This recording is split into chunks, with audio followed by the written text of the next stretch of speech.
Sado Jurada Sado.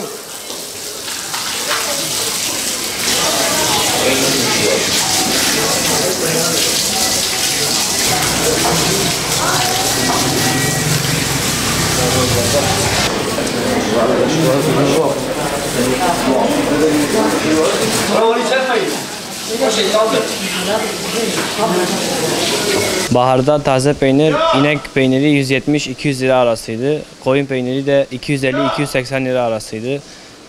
Baharın bitmesiyle koyun sütü artık bitti.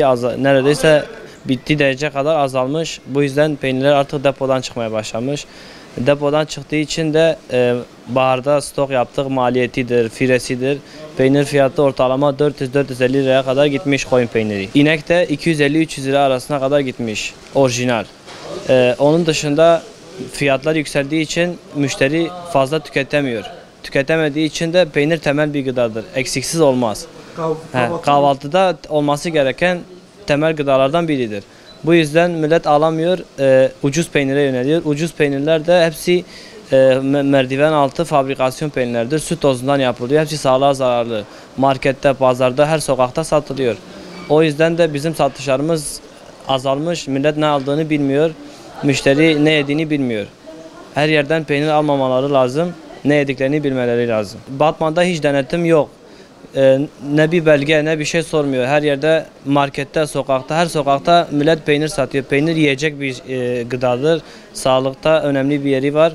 Onun için ne bir sağlık belgesi, hiçbir şey sorulmuyor. O yüzden herkes, kasap adam bile kalkıyor, gidiyor sokak sokak peynir satıyor. Buna bir çözüm bulunması lazım. Denetimlerin artması lazım. Panirime buharı son 4. ay, 5. ay falan derti. Panirime uygun mesela 220 milyon falan başlamıştır. Hatta 280 milyon açıyor. Yani normalde 280 milyon. Pas tabi mesela az önermiştim ki seri avul haşkura panir kıraçma. Hayvan henüz hınduru derti mesela kavce yağlıye. Ama ileride mesela peşveççe ki mesela giyişin pişke grondu be. Ha son evi de mesela gulani vakti ku preze derten falan dise yağlanmış be. Hatta vega mesela. Tabi insanı ki kudal geriliği beşkol seri avul kire daha uygun çetire. Ya mesela jmerej derbeti mesela halan dite jibingol ete jmerej cima ekete. Ev ya mesela kilo 200 milyon froşun. Çelek ahe mali mesela ev yapımı kilo 200 hatta 250. Pas salamurayı ku mebahare çekiriye mesela ya 450. Kalkış kore çekiriye xsiye depoye perixoye depoye da dibenen vega panir xodernakın. Tabi çıka panir kevin cilbe hoş dibe. Her bali çile ve daha hoş bir yağlanmış. Yağı koy idi barda. Den şu kore kilo eknif kilo en zab 2 kilo. Şu kore günlük ekwa yani darbaskin bebla darbaz hatta çilem panir xodernakın şu kore da depoye.